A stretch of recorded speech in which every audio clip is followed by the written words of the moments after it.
At 2:47 a.m. Eastern Time, the radar screen lit up red. Dozens of high-speed contacts closing in from every direction. A single American destroyer surrounded.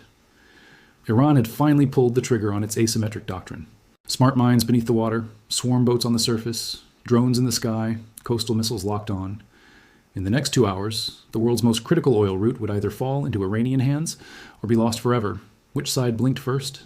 Welcome back to the Currency War, your trusted source for the military, geopolitical, and economic stories quietly redrawing the global map. Before we walk you through this extraordinary engagement step by step, take a moment to tap that subscribe button. It costs you nothing, and it helps this channel continue delivering the kind of serious, in-depth analysis you deserve. We would love to know where in the world you're watching from tonight, so please drop your city or country in the comments below. Whether you are joining us from Washington, London, Karachi, Riyadh, or somewhere else entirely, you are now part of the conversation.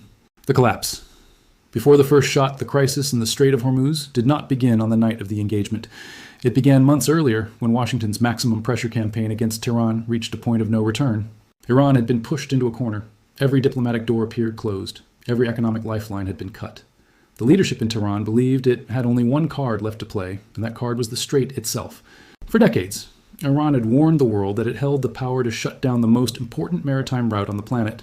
Now, with no exit through negotiation, the Islamic Revolutionary Guard Corps decided the moment had arrived to prove it. Operation Hormuz Gatekeeper begins. The IRGC activated a plan it had rehearsed for years. It was called Operation Hormuz Gatekeeper. The mission was not symbolic, it was operational. Iran wanted full control over the choke point through which nearly 1/5 of the world's oil supply moves every single day. Iranian commanders were no longer issuing threats through state television. They were demanding protection fees from passing tankers. They were openly declaring that any Western oil tanker daring to challenge them would meet its end in the strait. The message from Tehran was simple. The strait now belonged to Iran. The American response takes shape. Washington had been watching every move. The United States Navy had already positioned a battle group in the region, anchored around a single Arleigh Burke-class destroyer of the most advanced Flight 3 configuration. This destroyer was not just any warship. It was a $2 billion masterpiece of modern naval engineering, built to absorb punishment and deliver precision strikes across every domain of combat. But the destroyer was not alone. Far above the strait, a Boeing P-8A Poseidon was already in the air. The aircraft served as the eyes and the nerve center of the entire fleet, feeding real-time data to every American platform in the region. The Americans knew something was coming. What they did not know was how big it would be. The radar screen lights up at 2:47 a.m. Eastern Time. The moment finally arrived. The destroyer's radar suddenly sounded a full red alert. Dozens of high-speed contacts had appeared at once, racing toward the warship from multiple directions. There was no warning, no buildup. Just a wall of incoming threats moving at the speed of attack boats at full throttle. Iran had launched its swarm. Within 90 seconds, the IRGC fast attack boats would be within rocket range of an American warship. The crew had less than 2 minutes to prepare for what could become the largest naval engagement of the 21st century. The first move belongs to the Americans. The Poseidon overhead immediately shifted from passive observation to active combat coordination. It began feeding precise location data on every Iranian vessel directly into the destroyer's combat system. An MH-60R Seahawk helicopter lifted off from the destroyer's flight deck at the first sign of contact. The helicopter carried a powerful electro-optical targeting system and a pair of laser-guided Hellfire missiles. The American plan was clear.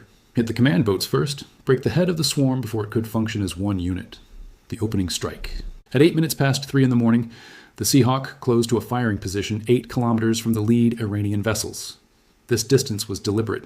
It was just beyond the effective range of the heavy machine guns mounted on the IRGC boats. The pilot locked onto the command vessels. 2 Hellfire missiles were released into the darkness. Both missiles struck their targets with surgical precision. The lead boats were destroyed in a single flash, and the chain of command running through the Iranian formation collapsed in an instant. What had been a tightly coordinated swarm suddenly became a scattered group of individual boats. The smaller vessels lost contact with each other. Their orders stopped flowing. Their attack pattern began to break apart. The real battle was just beginning. The first strike had bought the Americans a few precious minutes, but Iran's doctrine was built in layers, and the next layer was already moving.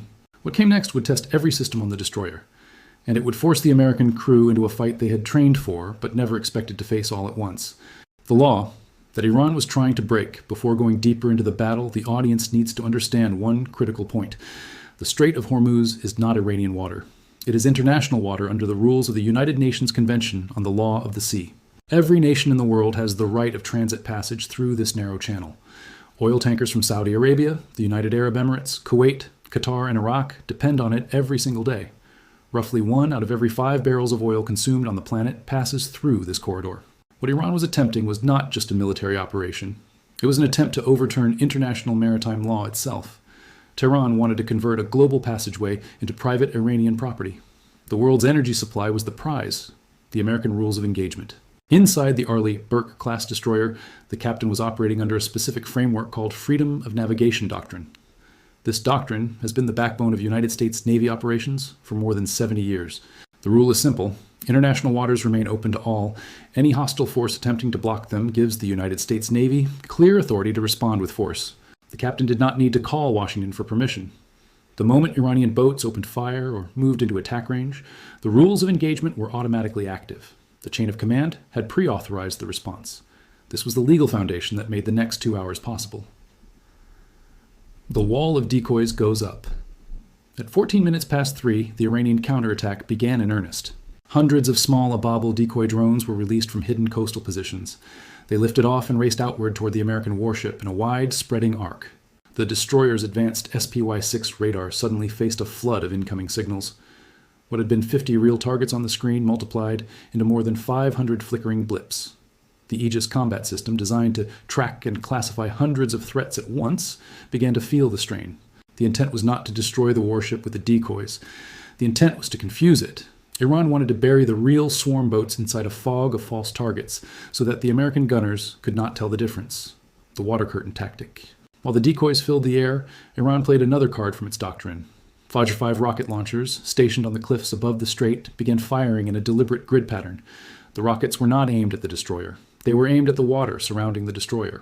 Each rocket created a massive column of seawater rising 15 meters into the air. The combined columns formed a continuous curtain of saltwater spray and steam around the American warship. The purpose of this tactic was to blind the destroyer's infrared sensors and laser rangefinders. Without those sensors, the American crew would have to fight on guesswork alone. This was Iran's asymmetric doctrine in its purest form. Blind the enemy, confuse the enemy, exhaust the enemy, and then strike when the enemy can no longer see. The American electronic strike back, the destroyer responded with 2 simultaneous moves. First, the Mark 41 vertical launch system fired a salvo of precision-guided missiles directly at the Iranian coastal launchers. The moment those launchers locked onto the warship with their radar, they were destroyed. Second, the destroyer activated its SLQ-32 electronic warfare system. The system emits a focused beam of radio frequency energy strong enough to overwhelm enemy radar receivers. The effect on the Iranian coastline was immediate. Radar stations went dark. Targeting systems lost their lock. Coastal commanders suddenly found themselves blind along an entire stretch of shoreline. This temporary blind spot was exactly what the United States Navy had been waiting for. The warthogs enter the fight. At 26 minutes past 3 in the morning, a pair of A-10C Thunderbolt II aircraft were launched from Al Dhafra Air Base in the United Arab Emirates. The choice of aircraft was deliberate. Modern supersonic fighters move too fast to track small, fast-moving boats on the water. The A-10, however, can cruise slowly at 300 knots, giving its pilots the time and patience needed to hunt individual targets. Equipped with a sniper advanced targeting pod and night vision optics, the warthogs became the perfect hunters for what came next. The stage is set for the real fight. By this point, the Americans had survived the first 2 layers of Iran's doctrine. The decoys had failed to confuse them, the water curtain had failed to blind them, the coastal launchers had been silenced. But Iran still had its most dangerous weapons in reserve. The smart mines beneath the waves had not yet been touched. The suicide boats had not yet begun their final run. And the deepest layer of the trap was still waiting to spring. The real test of the night was about to begin. The hunt above the waves. At 33 minutes past 3 in the morning, the 2 American warthogs dropped down from altitude. They flew so low that they nearly skimmed the surface of the strait. Their pilots used the natural cover of the high coastal cliffs to slip past Iranian radar coverage. The IRGC soldiers on the boats below had no warning. The first sound they heard was the sharp scream of jet engines passing directly overhead. Panic spread through the Iranian formation in seconds. The Warthog pilots, however, were not flying through empty sky. Shoulder-fired missiles rose up from the boats below. One-way attack drones charged straight toward their engine intakes. The American crews were forced into hard maneuvers just meters above the water. To survive, the pilots executed punishing 7G turns. Their bodies were pressed down so hard that blood rushed away from their heads and their vision narrowed into tunnels. Decoy flares burned at 2,000 degrees Fahrenheit, pulling the heat-seeking missiles away from the aircraft. Then the moment arrived. The legendary GAU-8 Avenger cannon, the heart of every A-10, opened fire. 65 depleted uranium rounds were released every second. The fleet of IRGC speedboats was torn apart almost instantly, leaving only burning debris and oil slicks spreading across the water. The hidden threat below the surface. While the surface battle raged, a far quieter threat was beginning to surface from the depths. The Seahawk helicopter switched its radar into a special short-range mode designed to scan for very small objects floating near the waterline. The system began picking up faint metallic signals just inches above the churning sea. These were not waves. They were not debris. They were the signatures of Iran's Mohammed-class smart mines. These mines were not the simple weapons of past wars. They were anchored to the seabed and designed to detonate only when triggered by very specific signals. Either the sound of a ship's propellers or the magnetic pull of its steel hull passing overhead would set them off. The pilot's voice cut sharply across the emergency communication network. The threat was no longer just the swarm. There was now an entire underwater minefield directly in the destroyer's path. A hard turn was ordered without delay. The impossible decision. Inside the destroyer's combat information center, the mood shifted instantly from offense to survival. The captain ordered the 9,000-ton warship into a sharp, hard-to-starboard turn. The hull groaned under the violent maneuver, but the ship narrowly avoided a cluster of mines that could have ripped it cleanly in two at the waterline. But the danger was not over. The ship's sonar system detected something even worse. New contacts were approaching at speed. These were living torpedoes, semi-submersible suicide boats designed to ram their targets directly at the waterline. The destroyer found itself in a perfect trap. If the warship stopped to let mine-clearing assets help, it would be hit by the suicide boats. If the warship moved to evade the boats, it would risk striking a mine. This was the heart of Iran's entire doctrine. Force the enemy into a choice where every move creates a new danger. Multiple threats arriving at the same time, each one demanding a different response. The American crew had only seconds to choose between being slowly sunk or blown up instantly. The wider consequences begin to form. The implications of what was happening that night reached far beyond the strait itself. For the global oil market, even a partial closure of the Hormuz route can send prices spiking within hours. Tanker insurance rates were already climbing across the region. Energy ministers from Tokyo to Berlin were watching every minute. For the Gulf states, the engagement was both a relief and a warning. A relief because the American Navy was standing firm. A warning because the conflict was now playing out at their doorstep. For Tehran, the battle was already costing far more than expected. The IRGC had committed its best assets to a single operation, and those assets were being destroyed at a pace no Iranian planner had predicted. For Washington, the engagement was proving something larger than a single victory. It was proving that integrated naval technology, when deployed correctly, could defeat asymmetric warfare across every layer at once. The doctrine begins to crack. The Iranian theory of war had always rested on one belief, the belief that the United States Navy would hesitate when faced with too many threats at once. That belief was now being tested in real time, and it was beginning to break. The final phase of the engagement, the phase that would decide the future of deterrence in the Gulf for a generation, was only minutes away. The nuclear option of non-physical warfare. At 4 minutes past 4 in the morning, the destroyer's captain reached for the most powerful tool still left in his arsenal. It was not a missile. It was not a gun. It was the full activation of the ship's electronic warfare system at maximum output. This was not ordinary jamming. This was a high-intensity electromagnetic wave attack on a scale rarely seen in modern combat. The destroyer's arrays focused an enormous beam of radio frequency energy outward, sweeping across the entire strait in a single wide arc. The effect on the Iranian forces was immediate and devastating. The remaining Ababel decoy drones lost their GPS signals and their command links in the same instant. They began falling from the sky across a vast area. The IRGC swarm boats lost their cohesion entirely. Without coordination from the command vessels destroyed earlier, the smaller boats began colliding with each other in the darkness. Their navigation screens were filled with nothing but static. The Iranian attack collapsed into chaos. The last line of defense. As the electronic fog cleared, the destroyer's final defensive layer activated.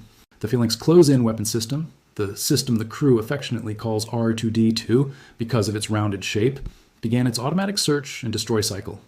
Its internal radar locked onto anything moving faster than 20 knots within a 1,500-meter radius around the ship. The 20mm Gatling cannon at its core opened fire at 4,500 rounds per minute. The remaining living torpedoes were shredded into pieces less than 500 meters from the destroyer's hull. At the bow of the warship, the 5-inch Mark 45 naval gun joined the fight. It fired specialized airburst rounds programmed to detonate exactly 3 meters above the water surface. Each round released thousands of fragments downward, sweeping away the last surviving IRGC vessels. By this point, the strait had become a debris field. The chaos of Iranian aggression had been replaced by the silence of a defeated operation. The counterstrike becomes retaliation. At 28 minutes past 4, the nature of the engagement officially changed. The Arleigh Burke-class destroyer was no longer the prey. It had become the hunter. The Poseidon high above the strait pinpointed the source of the entire attack. The hidden missile silos and submarine bunkers of the IRGC, carved deep into the limestone cliffs of Keshim Island, were now exposed. The warthogs returned for one final pass. This time they carried laser-guided bombs guided directly by the Poseidon's targeting system. The bombs struck the cave entrances with absolute precision. Secondary explosions tore through the tunnels as fuel and ammunition depots ignited. The bunkers collapsed inward, burying the remaining Iranian reserve forces under thousands of tons of rock. The Hormuz gatekeeper operation had been systematically dismantled in less than 2 hours. The strategic verdict: Iran did not simply lose a naval engagement that night, it lost the operational validation of its entire deterrence doctrine. The asymmetric strategy had always rested on one assumption: the assumption that the convergence of swarms, mines, drones, electronic warfare, and coastal missiles would create a situation too complex for the United States Navy to handle directly. That assumption was wrong. What the IRGC met instead was a fully integrated battle network where every platform shared the same picture of the fight, and every threat was engaged at the layer best suited to defeat it. The greatest strategic asset Iran possessed, the credible threat to close the Strait of Hormuz, was spent in a single morning.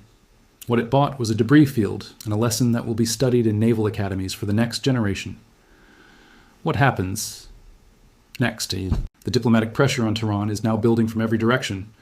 Oman, Pakistan, and China are all positioning themselves as possible brokers. The energy markets are watching tanker movements minute by minute. The Gulf states are quietly reinforcing their own defenses. The question on every analyst's mind tonight is simple: can Iran rebuild its deterrence after such a public collapse? Or has the asymmetric era in the Gulf finally come to an end? Direct address to the viewer. Now the conversation turns to you. Do you believe asymmetric warfare can ever again succeed against a fully integrated naval network? Or did the world just witness the death of a doctrine that ruled the Gulf for 30 years? Share your thoughts in the comments below. Your perspective matters, and the audience here values every voice in the conversation. To stay ahead of every development in this story, keep your eyes on official sources such as the United States Navy Public Affairs Office, the International Energy Agency, and the official statements coming out of Tehran and Riyadh in the days ahead. Sign off. This has been The Currency War, where the stories shaping the global map are unpacked with the depth they deserve. The Strait of Hormuz may have grown quiet tonight, but the consequences of what happened there will echo across the world economy for years to come. Stay informed, stay sharp. And until the next briefing, take care of yourselves and those you love.